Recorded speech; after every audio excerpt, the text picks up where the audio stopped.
दोस्तों, हम सब अपनी लाइफ में कई तरह की प्रॉब्लम्स से जूझ रहे हैं। इन प्रॉब्लम्स का सॉल्यूशन ढूंढने के लिए हम इधर उधर भागते रहते हैं, ये सोचकर कि कहीं ना कहीं से कोई रास्ता जरूर मिलेगा।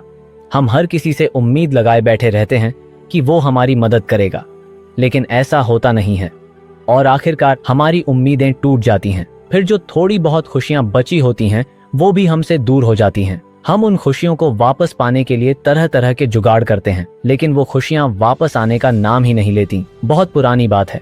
एक शहर में एक गरीब आदमी रहता था। उसके घर में उसकी बीवी, एक छोटा बच्चा और उसके माँ बाप रहते थे। वो इतना गरीब था कि उसका घर मुश्किल से चल पाता था। रोज मजदूरी करने जाता, कभी काम मिल जाता तो कभी नहीं।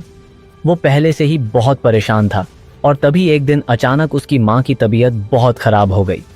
तब उसे समझ में आया कि उसके दुखों की असली वजह क्या है। उसके पास इतने पैसे नहीं थे कि वो अपनी माँ का इलाज करवा सके। उसके दिमाग में यह बात बैठ गई कि अगर खुश रहना है, अगर जिंदगी को अच्छे से जीना है तो पैसा चाहिए ही चाहिए। फिर उसने डिसाइड किया कि वो जल्द ही कोई ऐसा रास्ता ढूंढेगा जिससे वो जल्दी से अमीर बन जाए। वो इसी सोच के साथ इधर उधर घूमता रहा। उसने कई तरह के काम ढूंढे, लेकिन उसे ऐसा कोई काम नहीं मिला जिससे वो जल्दी पैसे कमा सके। एक दिन जब वो निराश होकर जंगल के रास्ते से घर लौट रहा था, तब उसने देखा कि एक आदमी एक औरत को लूट रहा है। वो उससे उसका सारा सामान छीन रहा था। यह देखकर वो वहीं खड़ा रह गया। वो उस लुटेरे को देखता रहा कि कैसे वो उस औरत से उसके गहने छीन रहा था। यह देखकर उसके मन में ख्याल आया कि अगर वो भी ऐसा करे तो उसके पास भी जल्द ही बहुत पैसा हो जाएगा। यह सोचकर वो खुश हो गया और अगले दिन से ही उसने लूटपाट शुरू कर दी। वो जंगल के रास्ते से गुजरने वाले लोगों को लूटने लगा। धीरे धीरे उसके पास बहुत पैसा जमा हो गया। उसके घर की हालत भी सुधरने लगी। पहले जो 2 वक्त की रोटी के लिए दिन रात मेहनत करता था, अब वो बड़े बड़े सपने देखने लगा। उसने एक बड़ा घर बनवाया, अच्छे कपड़े पहनने लगा, अच्छा खाना खाने लगा। सब कुछ उसके पास था। यह सब देखकर वो बहुत खुश था कि आखिरकार उसने वो खुशियां पा ली जिनकी उसे चाहत थी।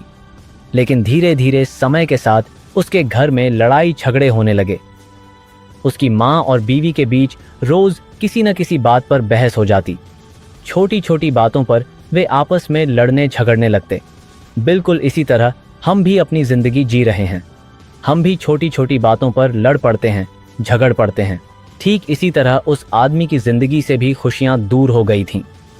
वो सबको समझा समझाकर थक गया था कि इन छोटी छोटी बातों में क्या रखा है, इन बातों के लिए लड़ झगड़ कर क्या मिल जाएगा, लेकिन कोई उसकी बात नहीं समझ रहा था। एक दिन सुबह सुबह उसकी माँ और पत्नी में अचानक यूं ही झगड़ा हो गया। दोनों आपस में बहस करने लगीं और यह देखकर वह आदमी बहुत दुखी हो गया। गुस्से में घर से निकल पड़ा। चलते चलते वह सोचने लगा कि आखिर उसने यह सब क्यों किया, किसके लिए किया। जिनके लिए मैंने इतनी मेहनत की वही लोग आज घर में झगड़ रहे हैं। यह जो धन दौलत मैंने इकट्ठी की है, इसका क्या फायदा जब इससे मुझे खुशियां नहीं मिल सकती।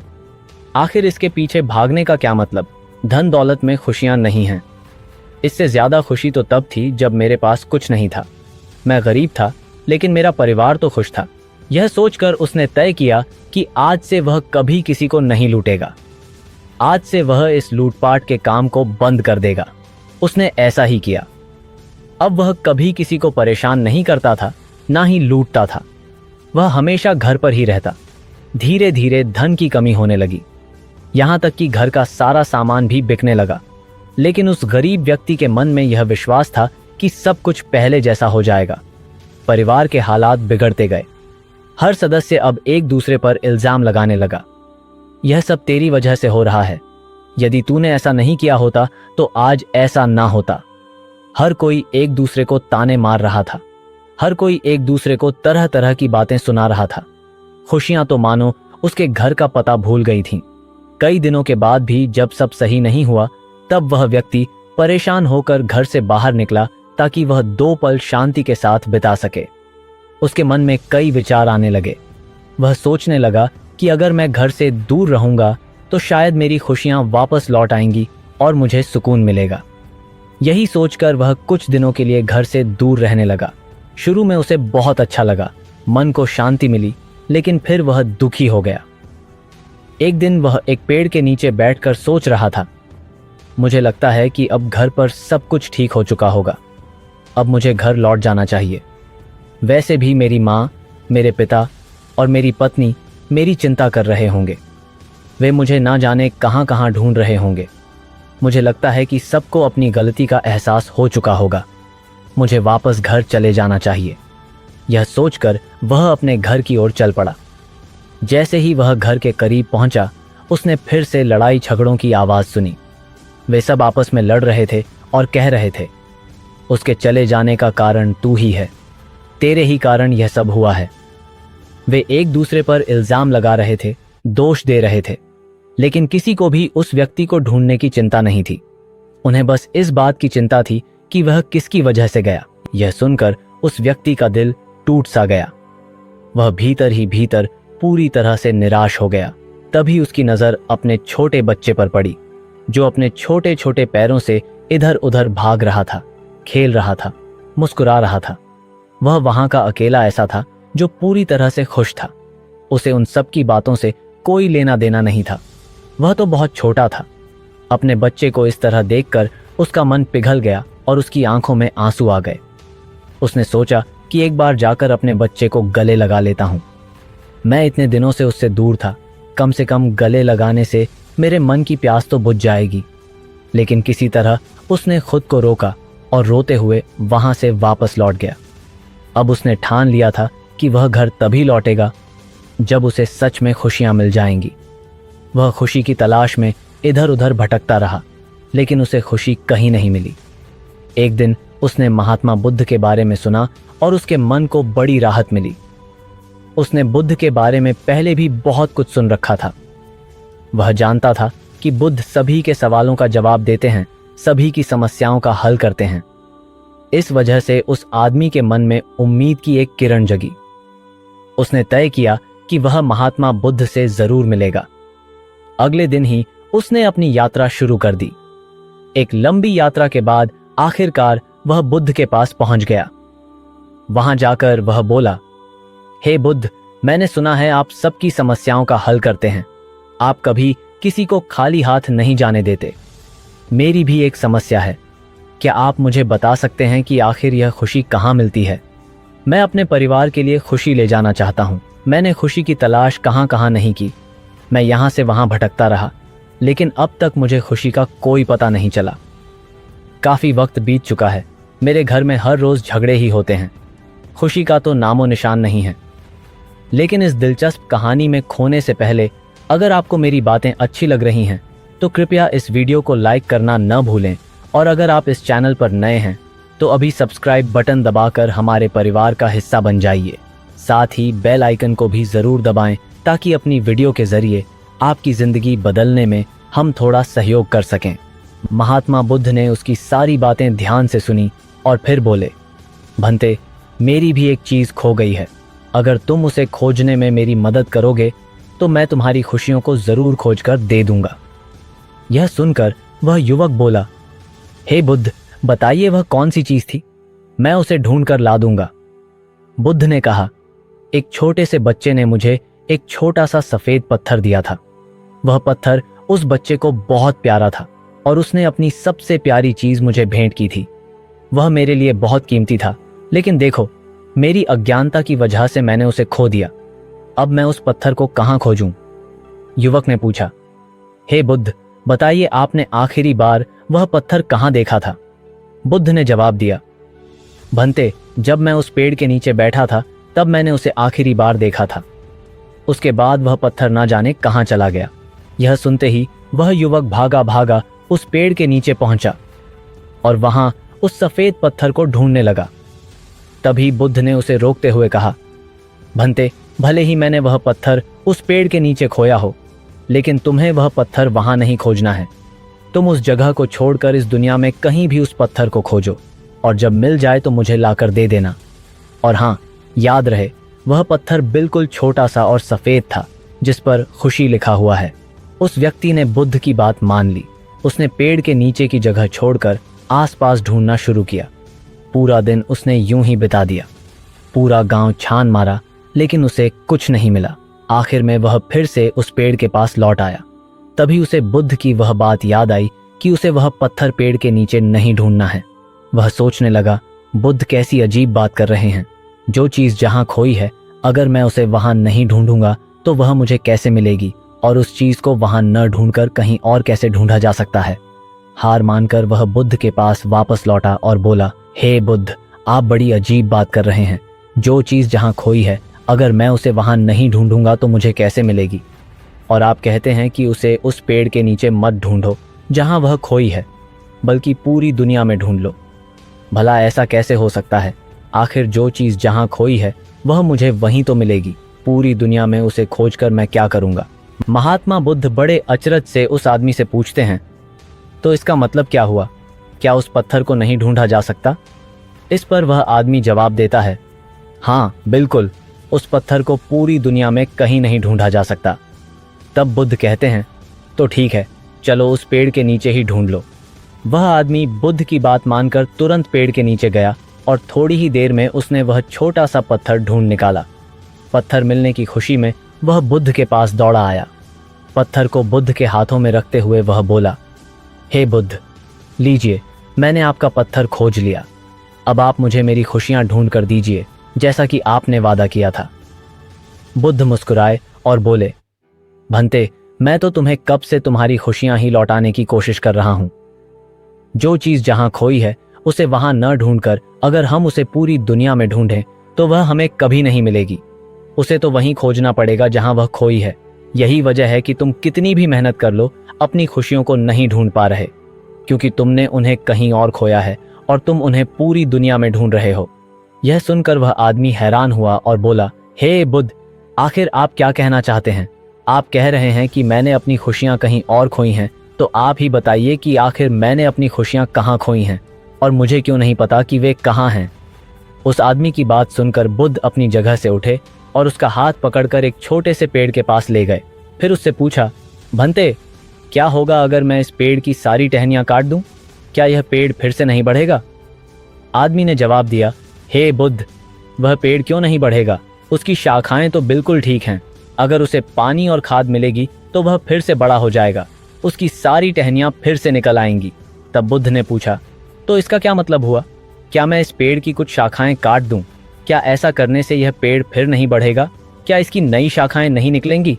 आदमी ने कहा, नहीं नहीं बुद्ध, ऐसा नहीं होगा, बल्कि इसकी शाखाएं फिर से निकल आएंगी और पेड़ फिर से बढ़ने लगेगा। तब बुद्ध ने पूछा, तो मैं क्या करूं? क्या मैं इसका मुख्य तना काट दूं? क्या ऐसा करने से यह पेड़ खत्म हो जाएगा? इस पर वह आदमी बोला, हे बुद्ध, आप भी कैसी बातें कर रहे हैं? आप तो इतने ज्ञानी हैं, फिर भी एक छोटी सी बात नहीं समझ पा रहे। अगर आपने इसका मुख्य तना भी काट दिया तब भी यह पेड़ खत्म नहीं होगा, बल्कि जहां से आपने काटा होगा वहां से फिर नई शाखाएं निकलने लगेंगी और पेड़ फिर से बड़ा होने लगेगा। हाँ, इसमें वक्त जरूर लगेगा, लेकिन पेड़ बड़ा जरूर होगा। बुद्ध ने फिर पूछा, तो बताओ मैं क्या करूं? आखिर इस पेड़ को मैं कैसे खत्म करूं? तुम ही मुझे रास्ता दिखाओ। आदमी ने जवाब दिया, इस धरती के अंदर जो इसकी जड़ें हैं वही इस पेड़ को जिंदा रखती हैं। वही तय करती हैं कि यह पेड़ ऊपर से कैसा दिखेगा, इसका आकार कैसा होगा, इसकी मजबूती कितनी होगी। जब तक उन जड़ों को खत्म नहीं किया जाएगा तब तक यह पेड़ बार बार धरती के ऊपर निकलता ही रहेगा। बुद्ध मुस्कुराए और उस आदमी से बोले, तुमने बिल्कुल सही कहा भंते। जैसे इस पेड़ की जड़ें धरती के भीतर हैं, वैसे ही इंसान की जड़ें भी उसके भीतर होती हैं। अगर बाहर कोई भावना नहीं दिखाई दे रही है तो इसका मतलब है कि उसकी जड़ों में ही कोई कमी है। तुम खुशियां बाहर ढूंढ रहे हो और वे तुम्हें मिल नहीं रही हैं, और मिलेंगी भी कैसे, क्योंकि वे तो तुम्हारे भीतर हैं। जब तक तुम अंदर से खुश नहीं रहोगे तब तक बाहर की किसी चीज में तुम्हें आनंद नहीं मिलेगा। यह सुनकर वह आदमी बोला, हे बुद्ध, आप सच कहते हैं, लेकिन बाहर के हालात, बाहर का माहौल हमारी खुशियां छीन लेते हैं। ऐसे में हम क्या करें? बुद्ध ने जवाब दिया, भंते, यह सब तुम्हारा भ्रम है। इस पेड़ को देखो, एक वक्त ऐसा भी आता है जब इसके सारे पत्ते झड़ जाते हैं, और फिर एक और वक्त आता है जब इस पर हरे भरे नए पत्ते आ जाते हैं। यह सिलसिला चलता रहता है। इससे तुम समझ सकते हो कि बाहर की परिस्थितियां कुछ वक्त के लिए बदल जरूर जाती हैं, पर वे भीतर की शक्ति को, भीतर की स्थिति को बाहर आने से नहीं रोक सकती। सच्ची खुशी तुम्हारे भीतर ही है। फिर चाहे हालात कैसे भी हों, चाहे तुम पर दुखों का पहाड़ ही क्यों न टूट पड़े, तुम उन हालात में भी खुशियां ढूंढ ही लोगे। तुम्हारे चारों तरफ खुशियां ही खुशियां हैं। बस अपने भीतर झांको, अपनी आत्मा में अपनी खुशी को ढूंढो। वह आदमी बोला, हे बुद्ध, आप जो कह रहे हैं वह बिल्कुल सच है, लेकिन मैं अपनी आत्मा में खुशी कैसे ढूंढूं? मुझे तो अपने भीतर उतरना आता ही नहीं। बुद्ध ने पूछा, भंते, जब तुम किसी को लड़ते या झगड़ते हुए देखते हो तो तुम्हें कैसा लगता है? आदमी ने जवाब दिया, हे बुद्ध, मुझे बहुत बुरा लगता है। मन करता है कि मैं वहां से कहीं दूर चला जाऊं। बुद्ध ने फिर पूछा, अच्छा, और जब तुम किसी को प्यार भरी बातें करते हुए देखते हो तब तुम्हें कैसा लगता है? आदमी ने कहा, ऐसा लगता है जैसे स्वर्ग यहीं है। तब बुद्ध बोले, भंते, यही तो वजह है जो तुम्हारे अंदर के मन को बदल रही है। इसलिए अगर तुम चाहते हो कि तुम्हारा अंदर का मन बदल जाए तो बाहर की चीजों से रिश्ता खत्म कर दो। ध्यान करो, अपने आप पर ध्यान लगाओ, अपने भीतर झांको, बाहर की चीजों को यूं ही छोड़ दो। अगर बाहर से मदद लेनी है तो ऐसी संगत करो जो तुम्हें तुम्हारे भीतर झांकने में मदद करे, ध्यान करने में तुम्हारी मदद करे, तुम्हारे भीतर उतरने में वह तुम्हारी सहायता कर सके। अच्छे लोगों और अच्छे विचारों की तरफ बढ़ो, जो बीत गया उसे छोड़ दो। इतना कहकर बुद्ध चुप हो गए। वह आदमी बुद्ध की हर बात मानने लगा। कुछ ही दिनों में उसका मन शांत होने लगा। वह अपने चारों ओर खुशियां महसूस करने लगा। धीरे धीरे समय बीतता गया और वह पहले से कहीं ज्यादा खुश रहने लगा। अब वह इस खुशी को अपने घर ले जाना चाहता था, इसलिए उसने बुद्ध से विदा ली और फिर से एक लंबी यात्रा पर निकल पड़ा। अब जब वह घर की ओर जा रहा था तो रास्ते में न तो उसे कोई परेशानी थी और न ही कोई चिंता। वह तो मस्त था, हर पल खुश था। वह अपने घर को भी ऐसा ही बना देना चाहता था। उसे अपने बेटे के छोटे छोटे कदमों की याद आ रही थी। वह सोच रहा था कि घर जाकर उसे गले लगा लेगा। वह खुशी खुशी आगे बढ़ रहा था और जैसे ही वह अपने शहर की सीमा में पहुंचा तभी एक आदमी ने उसे पहचान लिया। उसने पहचान लिया कि यही वह आदमी है जिसने उसके साथ लूटपाट की थी और जिस दौरान उसके साथी की मौत हो गई थी। उसने तुरंत उसे पकड़ लिया और राजा के सामने पेश कर दिया। जब राजा ने उस आदमी से उसके अपराधों के बारे में पूछा तो उसने सारे अपराध खुशी खुशी मान लिए। राजा ने तुरंत ही उसे मौत की सजा सुना दी, फांसी पर लटकाने की सजा। जब उसकी आखिरी इच्छा पूछी गई तो वह बोला, हे राजा, मुझे बस मेरे बच्चे से एक बार मिलना है। मैं उसे एक बार गले लगाना चाहता हूं। उसके बाद मैं मौत को खुशी खुशी स्वीकार कर लूंगा। राजा ने उसकी बात मान ली। तुरंत ही उसके घर खबर भेजी गई। उसके घर वाले बच्चे को लेकर वहां पहुंच गए। सभी परिवार वाले रो रहे थे, बिलख रहे थे, लेकिन वह खुश था। उसने अपने बच्चे को देखा और तुरंत उसे उठाकर गले लगा लिया और चूमने लगा। वह अपने बेटे से बोला, बेटा, अब तुम ही हो, तुम्हें ही सबका ख्याल रखना है, सबका ध्यान रखना है। तभी वह बच्चा रोते हुए अपने पिता से बोला, पिताजी, आप कहाँ थे? मैं आपको कितने दिनों से ढूंढ रहा था। मैं आपका इंतजार कर रहा था, लेकिन आप मुझसे मिलने कभी नहीं आए। अब मैं आपको कहीं नहीं जाने दूंगा। अपने बेटे की बात सुनकर उसकी आंखों में आंसू आ गए। जाते जाते वह अपने परिवार वालों से बोला, जिंदगी खुशियों से भरी है, छोटी है, लेकिन इसमें चारों तरफ खुशियां ही खुशियां हैं। इसे दुख में बर्बाद मत करो, बल्कि हर पल को खुशी से जियो। इस तरह छोटी छोटी बातों पर लड़ाई झगड़े करते रहना अच्छी बात नहीं है। इस तरह तुम कभी आगे नहीं बढ़ पाओगे और एक दिन इसी मिट्टी में मिल जाओगे। इसलिए जब तक जिंदा हो इस जीवन को खुशी खुशी जियो, क्योंकि यह समय वापस नहीं लौटने वाला। वह अपने परिवार से बातें कर ही रहा था कि तभी राजा के आदेश पर सैनिकों ने जबरदस्ती उसे पकड़कर फांसी पर लटका दिया। उसका परिवार यह नजारा देखता रह गया। वे लोग चिल्लाते रहे, रोते रहे, बिलखते रहे और आज उन्हें अपनी गलती का एहसास भी हो चुका था। वे अच्छी तरह समझ चुके थे कि इन सब का कारण क्या था। दोस्तों, आप में से हर कोई बहुत भाग्यशाली है, क्योंकि आपको इतना कीमती जीवन मिला है। इस जीवन को यूं ही दुखों में बर्बाद क्यों कर रहे हो, बल्कि इसे तो हमें खुशियों के साथ जीना चाहिए, अपने परिवार के साथ मिलजुल कर जीना चाहिए। लेकिन हम छोटी छोटी बातों पर लड़ते और झगड़ते रहते हैं। हम यह नहीं सोचते कि जिस पल को हमने बर्बाद किया है वह पल, वह समय दोबारा नहीं लौटने वाला। इसलिए आज और इस पल को खुशी खुशी जिएं। और जब भी आपके मन में किसी के प्रति ईर्ष्या या लड़ने झगड़ने की भावनाएं उत्पन्न हों तो तुरंत ही अपने आप से कहें कि मैं भाग्यशाली हूं, मुझे इतना कीमती जीवन मिला है और मैं अपना जीवन यूं ही व्यर्थ नहीं करने वाला। हम में से हर कोई चाहता है कि वह अपना जीवन खुशी और खुशहाली से बिताए।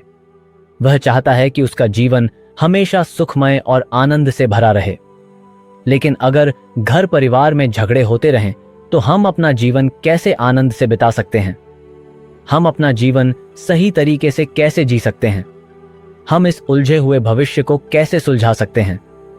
कभी कभी मन तो यह कहता है कि आज ही दुनिया को अलविदा कह दें। परिवार के लोग कुछ समझने को तैयार ही नहीं होते। परंतु अगर आप वास्तविकता देखेंगे तो झगड़े कहाँ नहीं हैं। हर जगह, हर परिवार में, आपके दफ्तर में, सड़क पर, चारों तरफ झगड़े ही तो हो रहे हैं। अगर झगड़े न हो, किसी के बीच में किसी के प्रति ईर्ष्या न हो, मनमुटाव न हो, किसी के प्रति मतभेद न हो, तो यह दुनिया शांति की ओर चल पड़ेगी और यह दुनिया स्वर्ग से भी सुंदर हो जाएगी। लेकिन शायद आपने यह बात तो जरूर सुनी होगी कि जहां दो बर्तन होते हैं वहां आवाज जरूर होती है। परंतु यहां वास्तविकता कुछ और ही है। हम मनुष्य भले ही एक साथ न हों, किंतु अकेले भी होंगे तब भी आवाज जरूर करते हैं। अब आपके मन में यह सवाल उठ रहा होगा कि भला यह कैसी बात है? अकेला मनुष्य आवाज कैसे कर सकता है? आपने देखा होगा कि अक्सर कोई व्यक्ति अकेला हो तब भी वह अपने आप बड़बड़ाता रहता है। वह खुद से ही झगड़ता रहता है, खुद को ही कोसता रहता है, खुद को ही मनाता रहता है। और ऐसा क्यों? क्योंकि यह दुविधा, यह संशय और यह मतभेद आपके मन में ही चल रहा है। इसलिए मेरी एक बात हमेशा याद रखिएगा, झगड़ा कहीं बाहर नहीं बल्कि वह हमारे साथ ही है, हमारे मन में चल रहा है। और जैसा कि आपने कई बार सुना होगा कि जैसा हमारे भीतर का संसार होता है, ठीक वैसी ही दुनिया हमें बाहर भी नजर आती है। और जब यह बाहर आता है तब आपके सामने कोई ऐसा मिल जाता है जो पहले से ही अपने आप से झगड़ रहा होता है। ऐसी स्थिति में जब आप दोनों मिलते हैं तो समाधान नहीं बल्कि समस्या खड़ी हो जाती है। और जब दो ऐसे लोग मिल जाते हैं तो वह समस्या छोटी होने की बजाय और भी विकराल रूप ले लेती है। और फिर उसके बाद क्या? क्रोध, बवाल, मारपीट और न जाने क्या क्या। परंतु क्रोध के आवेश में आने के बाद जब हम यह सब कुछ कर चुके होते हैं और फिर जैसे जैसे हमारा मन शांत होता है, हमारा क्रोध शांत होता है, उसके बाद हम मासूम हो जाते हैं। हमारे मन में एक प्रकार का एहसास जाग उठता है। तब हमें अपनी गलतियों का एहसास होता है और हमें लगता है कि हमने ऐसा क्यों किया। मुझे ऐसा नहीं करना चाहिए था। चाहे कुछ भी हो, यह मैंने गलत किया। मैं ये नहीं कहता कि सभी के साथ ऐसा होता है। कुछ को अपनी गलतियों का एहसास हो जाता है, परंतु कुछ तो जिद्दी होते हैं। वे अपनी गलतियां कभी मानना ही नहीं चाहते। पता नहीं कुछ लोग जैसे महात्मा बुद्ध, महावीर, कबीर, गुरु नानक, जितने भी महापुरुष हैं, वे कैसे हर समस्या का समाधान देते थे। यह सवाल तो आपके मन में भी उठता होगा। तो इसका सीधा सा जवाब यह है, उनका मन शांत था। उनका अपने आप से कभी कोई झगड़ा नहीं चलता था। वे भीतर से पूरी तरह शांत थे और बाहरी दुनिया में उनके सामने चाहे कुछ भी क्यों ना हो रहा हो, उससे उनके जीवन पर कभी कोई फर्क नहीं पड़ता था। और जो व्यक्ति इसी तरह से शांत होना जानता है, जिसके भीतर किसी प्रकार का द्वंद्व नहीं चल रहा, जिसका मन बिल्कुल शांत है, ऐसे व्यक्ति को जब आप अपनी समस्या बताते हैं तो वह शांति से उस समस्या के समाधान के बारे में सोच पाता है। वह वास्तविक रूप में उस समस्या के बीच छिपे हुए समाधान को भी देख पाता है। परंतु हम नहीं देख पाते, और हम देखेंगे भी कैसे? क्योंकि हम तो परेशान हैं, चिंतित हैं। हमें तो केवल समस्या नजर आ रही है और हम उसका समाधान चाहते हैं। हम तो बस सोच में डूबे रहते हैं कि किसी तरह से बस मुझे इस समस्या से छुटकारा मिल जाए। और यही द्वंद्व युद्ध आपके मन के भीतर भी चल रहा होता है। और यह झगड़ा कभी खत्म होने का नाम ही नहीं लेता, बल्कि वह लगातार दिन प्रतिदिन बढ़ता ही चला जाता है।